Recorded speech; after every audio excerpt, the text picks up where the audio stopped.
3만 명 시대 성공적인 정착과 따뜻한 이야기가 있는 브라보 마이 라이프.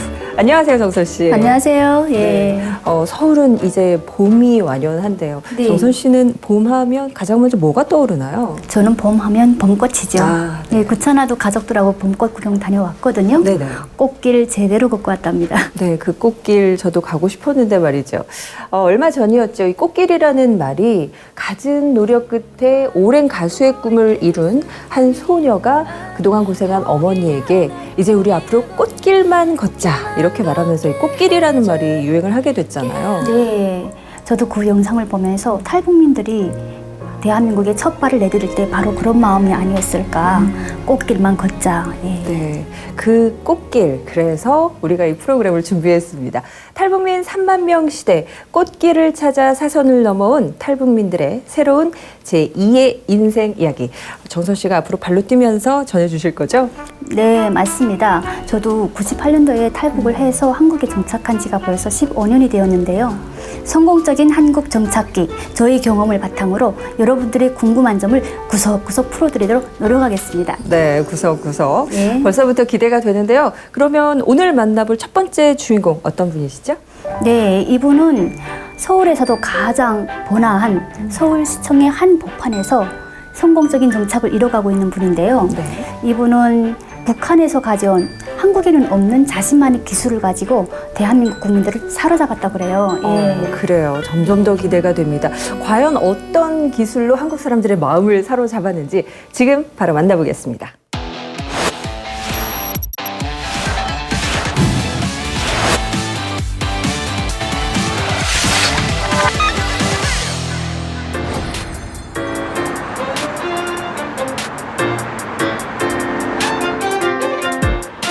이곳은 바로 서울시청 앞, 주인공의 일터가 있는 곳이기도 하죠. 번화한 이곳에서 한방병원을 운영하고 있다고 해서 찾아가 봤는데요. 안녕하세요. 네. 손님이 좀 꽤 많네요. 와, 낮 시간인데도 환자들이 참 많네요. 네, 증상은 저마다 달랐지만 주인공의 병원을 찾는 이유는 하나였어요. 저리고 막 그러던 팔이 그냥 막 조금 가방도 더 슈고 기관지하고 무릎이 좀 아파서 하는데 선생님한테 받고 나서 많이 좋아졌어요. 원장님이 신뢰 할 만하니까 내가 온다. 환자들의 신뢰가 대단하군요. 네, 침술로 모든 질병을 척척 고친다는 오늘의 주인공. 기의 흐름이 순환이 안 되고 맥혀서 탈북해서 한국에 정착한 지 17년 차 북한 출신 한의사 정일경 씨입니다. 안녕하세요. 정일경 씨를 만나기 위해 원장실 문을 두드렸는데요. 병원이 너무 깔끔하고 좋네요. 아이고 감사. 맨 먼저 눈에 띄는 곳이 있었어요. 저 밖에도 계시던데 누구세요? 저희 아버님이시고 우리 집사람이고 그 옆에 제가 있고 한의를 그냥 쭉 하시던 분이십니다. 우리 저희 집안은 아버님이 7대시고 제가 8대째 계속 이 가업을 계속 이어오고 있습니다. 의사로서 누구보다 열심히 노력했지만 당원이 아니라는 이유만으로 아버지는 물론 자신까지 좌천되고 인정받지 못했다는 정일경 씨. 결국 자유를 찾아 2000년 한국으로 오게 됐습니다. 와, 잘생겼다. 멋지죠?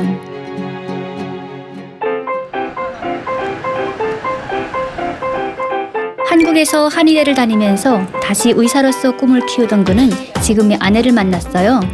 현재는 부부 한의사로 나란히 병원을 운영하고 있답니다. 와, 한국에는 사실 병원이 너무 많아져서 문 닫는 곳들도 생기는데 와, 병원 2군데나 운영하고 있다니 정말 대단하시네요. 탈북민이 이렇게 한의원을 딱 이렇게 차린다는 게 쉽지는 않잖아요.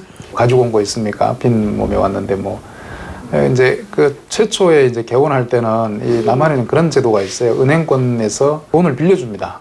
담보가 뭐냐면 의사 면허증이에요.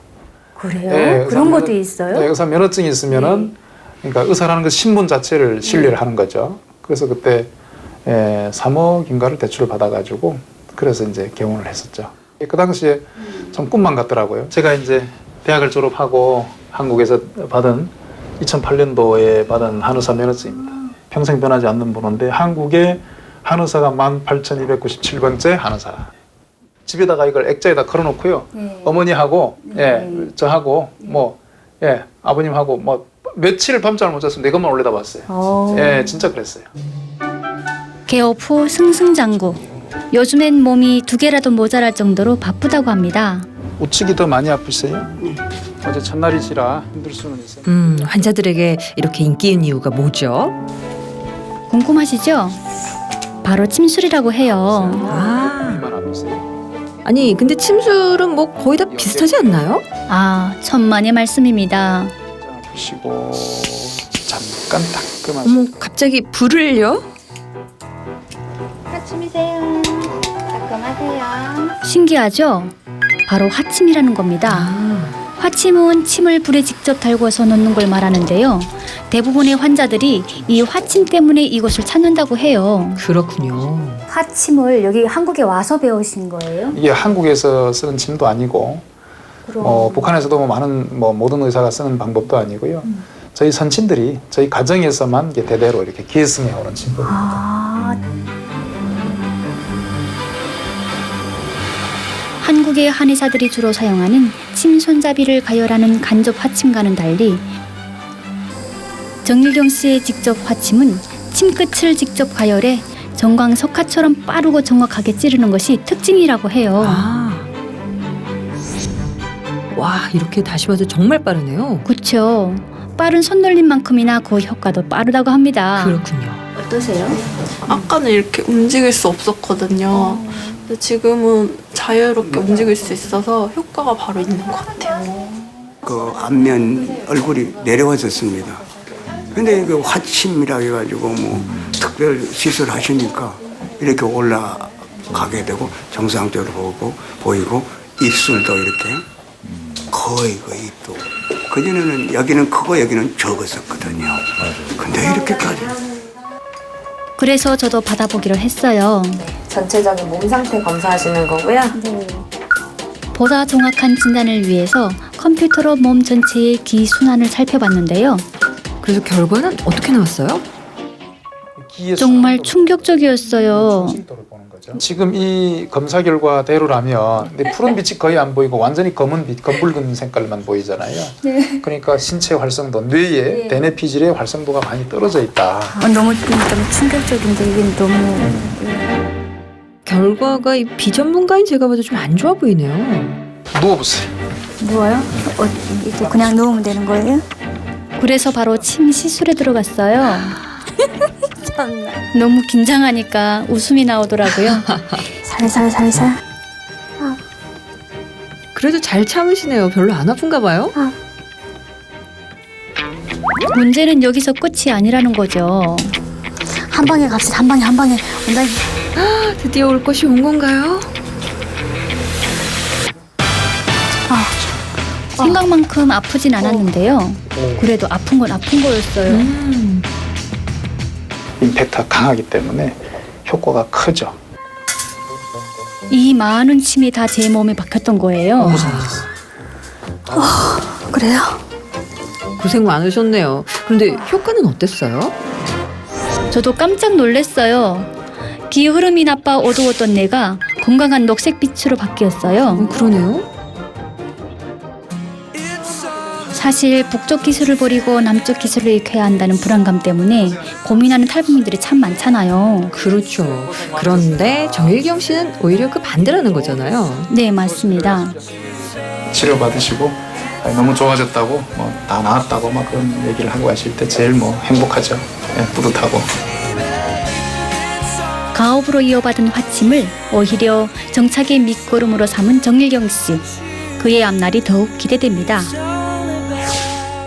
화침이라는 자신만의 독특한 기술로 한국 정착에 성공을 하셨는데요.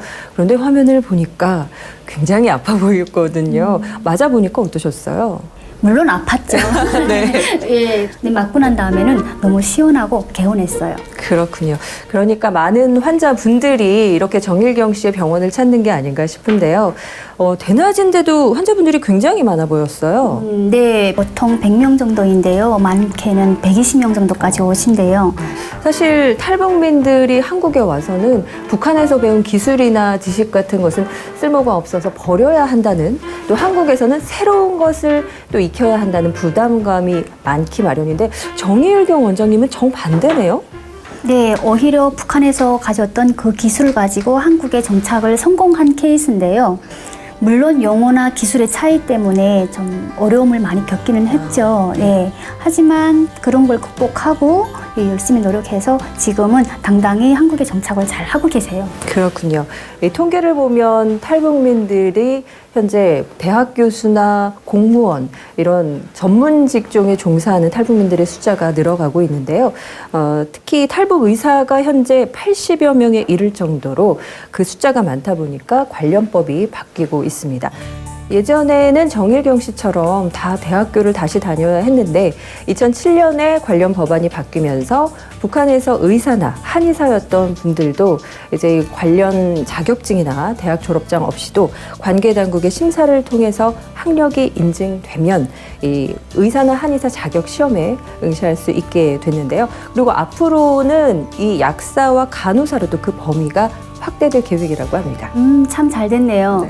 예, 정일경 씨도 예, 북한에서의 그 학력 모두가 인정이 되지 않아가지고 다시 대학 생활을 해야 했어요. 뭐 학비며 생활비 물론 이런 어려움도 있었지만 제일 어려웠던 거는 문화적 차이 뭐 이런 것들 때문에 어려움을 겪었지만 그래도 한국에 와서 자기가 진짜 하고 싶은 일을 하는 것 그거 하나만으로도 뿌듯하고 행복했다고 해요. 맞아요. 자기가 원하지도 않는 일을 해야 되고 또 노력한 만큼 그 대가가 없다면 그만큼 또 힘 빠지는 일이 없잖아요. 네, 정일경 씨가 탈북을 하게 된 이유도 그와 같다고 해요. 늘 노력을 많이 했고 학교에서도 다 1등을 하는 네, 최우등생이었는데 뭐 당원이 아니고 토대가 안 좋다는 이유로 맨날 좌절을 겪어야 했어요. 그래서 공정한 기회를 찾아서 대한민국으로 오게 되었다고 해요. 네, 그러고 보면 최근 탈북 유형도 조금씩 달라지고 있는 것 같습니다. 예전에는 먹고 살기 위해서 이 한국행을 택하는 경우가 많았는데 최근에는 새로운 희망을 찾아서 탈북하시는 분들의 숫자가 늘어가고 있는데요. 이 통계에 따르면 아직도 50% 정도는 경제적인 어려움을 탈북의 이유로 꼽고 있지만 더 나은 삶의 기회를 찾아서 탈북했다는 분들도 20%가 되고 있습니다. 게다가 탈북에 대한 북한 주민들의 인식도 많이 달라지고 있다면서요? 예. 북한 주민들이 이제는 탈북자 가족들을 바라보는 시선도 좀 틀려진다고 해요. 최근 들어오는 탈북자들의 이야기를 들어보게 되면 예전에는 북한을 탈출한 가족들을 되게 이상하게 바라보고 뭐 당과 수령, 뭐 조국과 인민을 배반한 배신자 이렇게 얘기를 했다고 하면 지금은 뭐 더 나은 풍요로운 생활을 위한 뭐 그런 선택을 했다. 뭐 이렇게 시선들이 잠깐씩 바뀌고 있다고 하더라고요. 네, 정일경 씨도 그랬겠죠. 더 많은 기회와 꿈을 이루기 위해서 한국행을 택한 정일경 씨. 그를 새로운 세계로 눈을 돌리게 만든 결정적인 물건이 하나 있었다고 합니다. 과연 무엇일지 화면을 통해서 확인해 보겠습니다. 이튿날 정일경 씨의 집을 찾았습니다. 안녕하세요. 안녕하세요. 와, 현관이 정말 넓은데요? 아닙니다. 네. 안녕. 3대가 함께 살고 있었는데요. 안녕. 이 친구는 둘째고요. 그래. 한의사인 아내 한봉희 씨.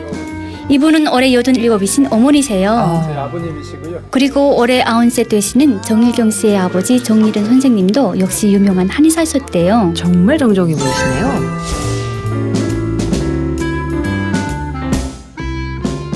북한 사회라는 게 틀에 맞춰놓은 사회입니다. 뭐 자기 뭐 제멋대로 하고 싶으면 하고 말고 싶으면 말고 이런 게 아니고 딱 틀에 내 있습니다. 네. 그 여기 오니까 그런 게 없잖아요. 네. 정말 그 자유세계입니다.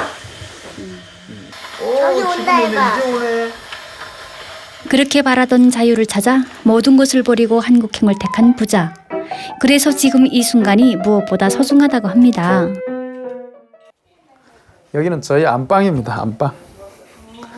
예, 이게 뭐 안방이라고 말이 안방이지 이거 제 방입니다. 그냥 제가 노는 놀이터예요. 와, 이거 뭐예요? 예, 제가 오디오. 음악을 좋아해가지고 소리 듣는 소리. 아니 이분 정말 성공하신 거 맞네요. 취미 중에 가격 대비 최고봉으로 꼽히는 오디오잖아요. 예, 야, 이거 진짜 비싼 거 아니에요? 이거 얼마에 사신 거예요? 글쎄요. 2천만 원? 글쎄요, 몇 천만 원 들었겠죠 아마. 예, 달러로 한 3만 달러. 한 3만 달러 정도는 뭐 최소한 그 정도는 들어간 것 같아요. 아, 저런 어마어마한 오디오로 과연 어떤 음악을 들을까요? 궁금하시죠? 이혜진 기자한테는 생소하게 들릴 수 있지만 저에겐 친숙한 음악들이었어요. 이 사람은 북한에서 진짜 많이 들었는데 많이 들으셨죠? 아마 우리가 다 네. 이거 듣고 살았잖아요. 예. 북한에서는 이거밖에 없잖아요. 이거는 왕제산, 보천보. 이거는 말로만 가나. 듣던 왕제산 보천보 궁금한데요? 한번 들어보실래요?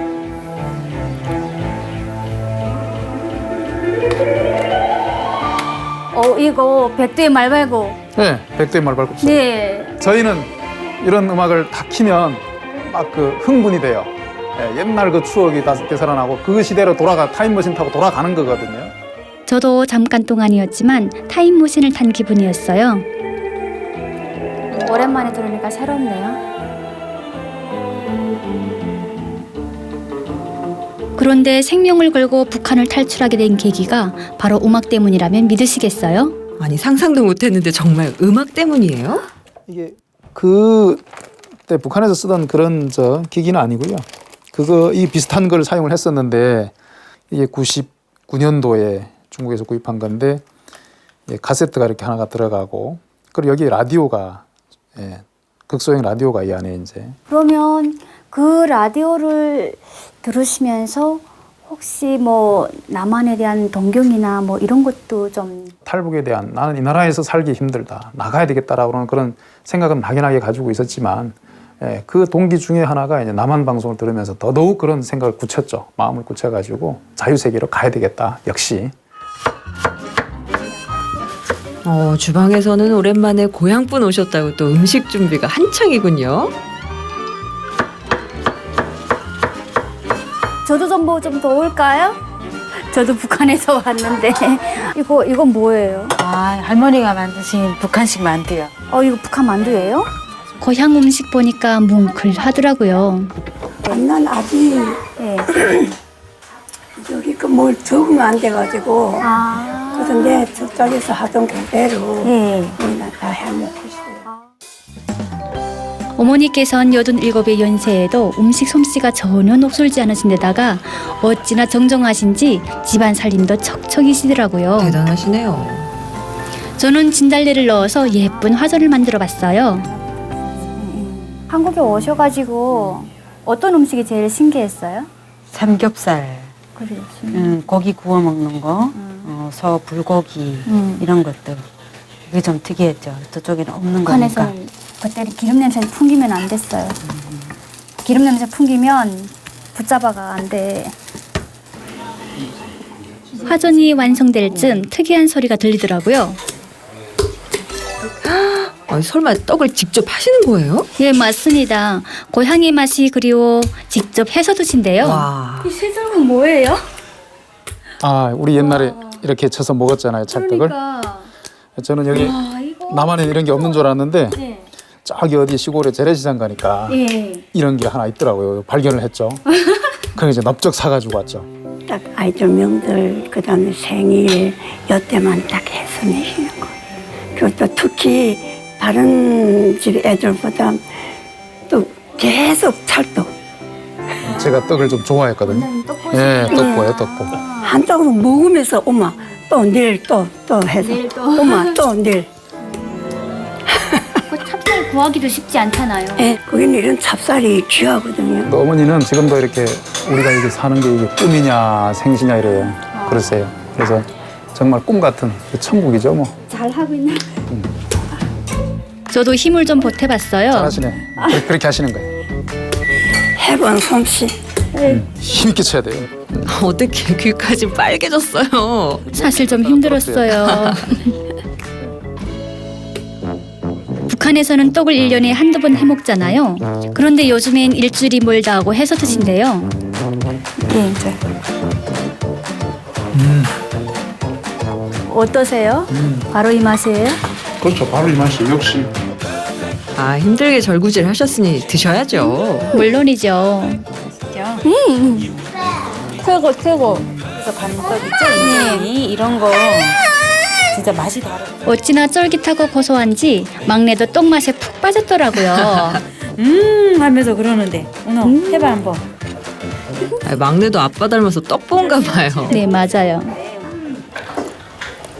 드디어 고향 음식이 하나둘 차려지고 또 한쪽엔 아이들이 좋아하는 한국 음식도 차려졌어요. 자, 아, 식탁 위에서 남북 화합이 참 맛있게도 이루어졌네요. 어르신들께서 가리는 음식 없이 어찌나 잘 드시는지 제가 다 뿌듯했어요. 먹기가 아까웠네. 아버지 이거 하나. 아니 진짜로 다음부터는 저도 가야 되겠어요. 보기만 하는 거 이거 고문인데요. 꼭 오세요. 네. 하나 먹어. 진짜 맛있어. 우리 아들 며느리 다 성공했고 이게 제일 반갑고 언제 통일되면 빨리 가서 자랑하고 싶어. 네, 어르신의 바람 하루빨리 꼭 이루어졌으면 좋겠네요. 예, 식사를 마치고 가족들과 함께 집 앞에서 멀지 않은 공원으로 산책을 나왔어요.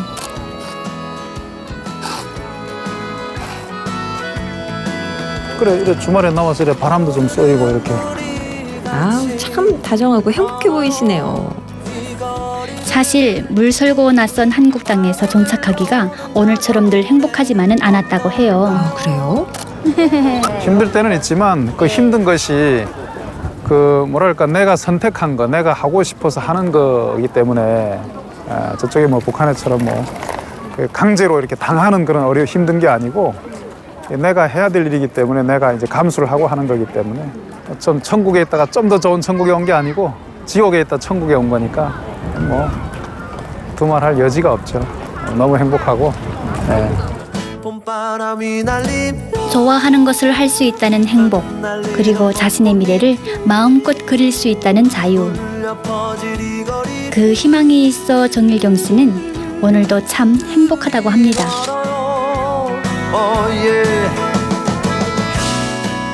와, 정말 화면 보면서 저 군침 삼키느라 혼났는데요. 음식 맛이 어땠어요? 예, 너무 맛있었어요. 예, 그리고 오랜만에 고향 음식을 먹으니까 네. 예, 가슴이 따뜻해지더라고요. 특히 어머님이 음식 솜씨가 뛰어나셔가지고 모든 음식 다 맛있었어요. 아니, 정말로 화면 보면서 깜짝 놀란 게 두 분이 너무 정정하세요. 네, 사실 북한에서는 여든이 넘는 분들이 저렇게 정정한 분들 뵙기가 쉽지가 않아요. 네. 한국의 평균 수명이 82세인 곳에 반해 북한의 평균 수명은 70세밖에 안 돼요. 차이가 많이 나네요. 네. 그런데 남과 북의 어르신들의 또 여가 생활에도 차이가 많이 난다면서요? 네, 한국에서는 평균 수명이 늘어난 것만큼 뭐 어르신들의 여가 활동을 돕는 여러 가지 문화 강좌들 비롯해서 많은 프로그램들이 있는데요. 사실 북한에는 그런 것들이 없어서 개인적으로 너무 안타깝게 생각하고 있어요. 네, 사실 저는 보면서 남과 북이 70년 가까이 분단이 되고 그만큼 골이 깊어지고 많은 것이 달라졌지만 사실 속을 한 번 더 들여다본다면 다 같은 사람이다, 다 같은 한민족이다 이런 생각이 들더라고요. 뭐 음식이나 정서 이런 것들이 비슷하죠. 네, 갈라진 세월만큼이나 큰 차이가 보이는 것만 사실이에요. 하지만 남이냐 북이냐를 따지기 전에 서로를 인정하고 배려하고 포용하는 그런 자세가 더 중요하지 않을까 저는 그런 생각을 해봐요. 네, 앞으로 더 많은 그리고 더 좋은 이야기로 찾아와 주시길 바라겠습니다. 네. 오늘 준비한 소식은 여기까지입니다. 탈북민들이 말하는 성공은 어떤 것일까? 브라보 마이 라이프 다음 시간에 더 알차고 따뜻한 소식으로 찾아오겠습니다. 고맙습니다.